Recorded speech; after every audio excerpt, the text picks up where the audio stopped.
Hello Hindi medium academy में आप सभी का स्वागत है। मैं हूं अरुण कुमार यादव और आज इस वीडियो में हम देखेंगे विज्ञान कक्षा 8 का जो अध्याय 3 है संश्लेषित रेशे और प्लास्टिक, इसके ऊपर कुछ महत्वपूर्ण प्रश्न। ये जो चैप्टर है ये मैं आपको पूरा पढ़ा चुका हूं, तो अगर आपको इसमें कहीं दिक्कत है, आप इसकी वीडियोस देखना चाहते हैं तो उनका लिंक इस वीडियो के डिस्क्रिप्शन में है, आप वहाँ से देख सकते हैं।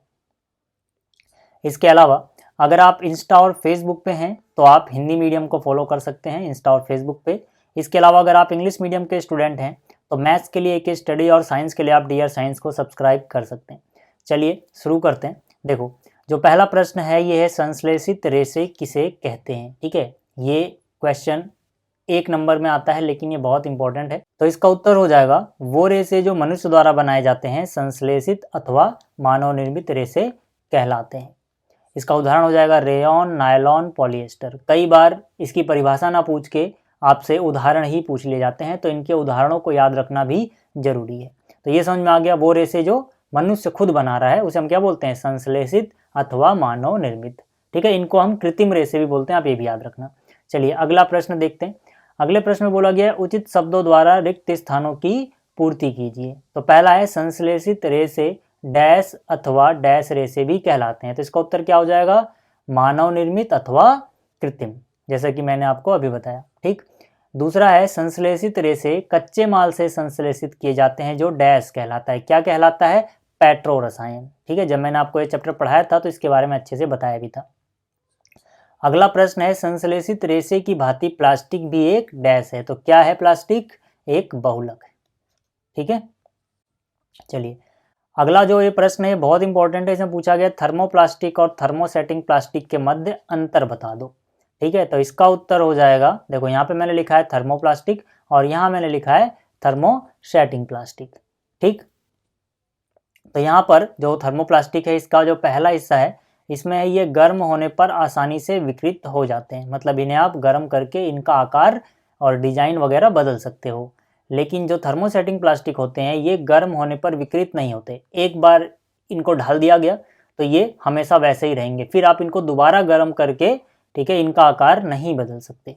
ठीक, और जो थर्मोप्लास्टिक होते हैं इनको आसानी से मोड़ा जा सकता है, जबकि जो थर्मोसेटिंग प्लास्टिक होते हैं इनको आसानी से मोड़ा नहीं जा सकता है। ठीक है, अगर हम बात करें इनके प्रयोग की तो जो थर्मोसेटिंग प्लास्टिक होते हैं इनका प्रयोग कंघियाँ बनाने में, खिलौने बनाने में, या जो बर्तन वगैरह जैसे बाल्टी वगैरह हो गई, ठीक है ना, इनको बनाने में इनका प्रयोग किया जाता है। आप देख भी सकते हो जैसे आपके घर में जो कंघी है प्लास्टिक की उसको आप आसानी से मोड़ सकते हो।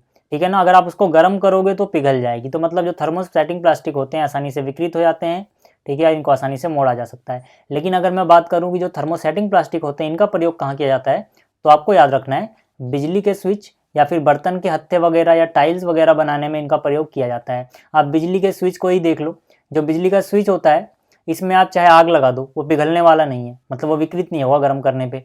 ठीक है, साथ ही साथ आप उसको आसानी से मोड़ भी नहीं पाओगे, आसानी से क्या बल्कि आप तो मोड़ ही नहीं पाओगे उसे। ठीक है ना, वो टूट भले जाएगा लेकिन मुड़ेगा नहीं। तो ये थर्मोसेटिंग प्लास्टिक और थर्मोप्लास्टिक के बारे में था। ठीक है, फिर से बोल रहा हूँ ये जो प्रश्न है बहुत ज़्यादा इंपॉर्टेंट है, तो आप इसको अच्छे से तैयार कर लेना समझ के। अगला जो प्रश्न है इसमें बोला गया गर्मियों में हमें सूती कपड़े क्यों पहनने चाहिए। ये भी बहुत अच्छा क्वेश्चन है, बहुत बार पूछा गया है। ठीक, तो इसका उत्तर हो जाएगा गर्मियों में या गर्मियों के मौसम में सूती कपड़े पहनने चाहिए क्योंकि सूती कपड़े में हवा का आदान प्रदान होता रहता है जिससे पसीना नहीं आता और ठंडक बनी रहती है। इसके विपरीत जो संश्लेषित रेशों से बने कपड़े हैं उनमें गर्मी अधिक लगती है क्योंकि पसीना सोखते नहीं। ठीक है, तो ये प्रश्न आप अच्छे से तैयार कर लेना। चलिए अगला प्रश्न देखते हैं। अगला जो प्रश्न है इसमें पूछा गया है प्रथम संश्लेषित रेशा कौन सा था तथा प्रथम पूर्ण संश्लेषित रेशा कौन सा था। ठीक है, तो इसका उत्तर हो जाएगा रेयॉन प्रथम संश्लेषित रेशा था परंतु नायलॉन प्रथम पूर्ण संश्लेषित रेशा था। ठीक है, जब मैंने आपको ये चैप्टर पढ़ाया था तो ये बात बहुत अच्छे से बताई थी कि सबसे पहला जो संश्लेषित रेशा या मानव निर्मित रेशा था वो रेयॉन था, लेकिन ये पूर्ण संश्लेषित नहीं था क्योंकि इसको बनाने में प्राकृतिक पदार्थ लकड़ी की लुगदी का प्रयोग किया गया था। तो ये संश्लेषित तो था लेकिन पूरी तरह से हम इसे पूर्ण संश्लेषित नहीं बोलेंगे। लेकिन जब भी पूछा जाएगा प्रथम संश्लेषित तो इसी का नाम आएगा। लेकिन अगर पूछा जाता है प्रथम पूर्ण संश्लेषित या पूरी तरह से संश्लेषित रेशा हो तो वहां पे आप लिखोगे नायलॉन। ठीक है, तो फिर से बोल रहा हूं आप याद रखना, अगर पूछा जाए प्रथम संश्लेषित रेशा तो आपको रेयॉन लिखना है, लेकिन पूरी तरह से प्रथम संश्लेषित अगर पूछा जाए तो आपको नायलॉन लिखना है। ठीक, चलिए अब देखो जो अगला प्रश्न है इसमें पूछा गया नायलॉन रेशों से निर्मित दो वस्तुओं के नाम बताइए जो नायलॉन रेशे की प्रबलता दर्शाती हैं। ठीक है, तो जब मैंने आपको चैप्टर पढ़ाया था तब बताया था बहुत अच्छे से कि जो नायलॉन होता है ना ये काफ़ी मजबूत रेशा होता है। तो उसी के बारे में पूछा गया कि भाई इससे बनने वाली दो वस्तुओं के उदाहरण दो, साथ ही साथ वो इसकी प्रबलता दर्शाती हूँ ये भी होना चाहिए।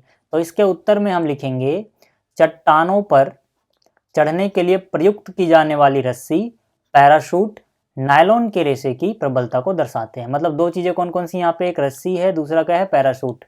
ठीक है, ये दोनों ही नायलॉन के रेशे से बनाई जाती हैं और ये उसकी प्रबलता कैसे दिखाती हैं। देखो यार, कॉमन सेंस वाली बात है कि अगर आप पहाड़ पे चढ़ने के लिए रस्सी का प्रयोग करोगे और कमज़ोर रस्सी का प्रयोग करोगे तो खतरा है। तो ज़्यादातर लोग जो रस्सी प्रयोग कर रहे हैं वो क्या है, नायलॉन की रस्सी। अगर नायलॉन की रस्सी पहाड़ पे चढ़ने के लिए प्रयोग की जा रही है तो इसका मतलब ये कि वो बहुत मजबूत है तभी प्रयोग कर रहे हैं। इसी तरह से जो पैराशूट है उसको बनाने के लिए भी नायलॉन का इस्तेमाल किया जाता है। तो पैराशूट जाहिर सी बात है मजबूत रेशे से बनेगा, नहीं तो वो अगर फट गया तो दुर्घटना हो सकती है। तो अगर पैराशूट नायलॉन के रेशे से बन रहा है तो ये भी ये बात दर्शाता है कि नायलॉन काफ़ी मजबूत रेशा होता है। ठीक, अगला प्रश्न देखो।